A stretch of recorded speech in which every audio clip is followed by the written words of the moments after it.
you can see in this EVP framework we've built for a client here, the bullet points that you can see are all of the things that make this organization them, the things that make them tick. But we come away with kind of 20-ish points, but we can't go to market and tell 20 different stories because that will just confuse people, you know.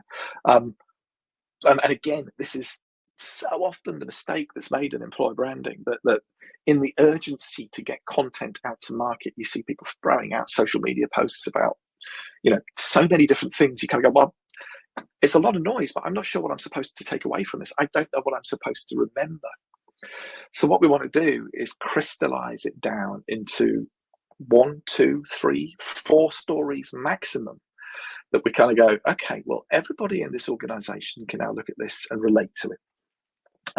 Some will relate to some parts of it more than others. But there's nothing in there that any of our employees will look at and go, that's not us, I don't recognize that. But now we have 4 core stories that we can confidently tell to the outside world and that we know are true.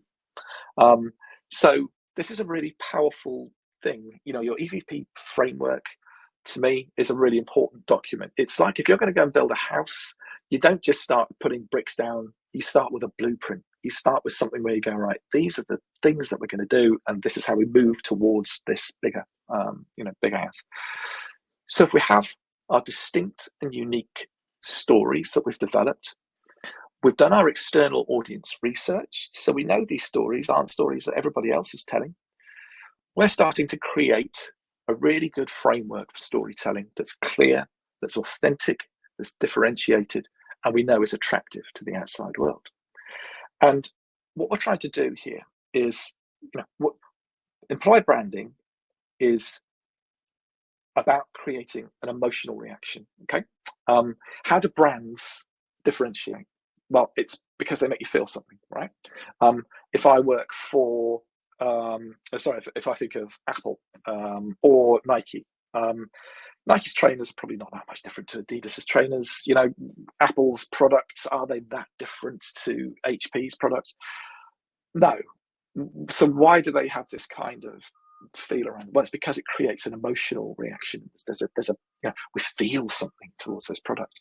And that's what we're trying to do in employer branding. We're trying to make people, we're differentiating by creating a feeling within people. And this framework helps us to kind of identify those feelings that we're trying to create in our audiences. So rather than just stating, this is what we do, we say, well, how does this make me feel? What's it feel like to work for this organization? That's what great branding does. It creates an emotional reaction.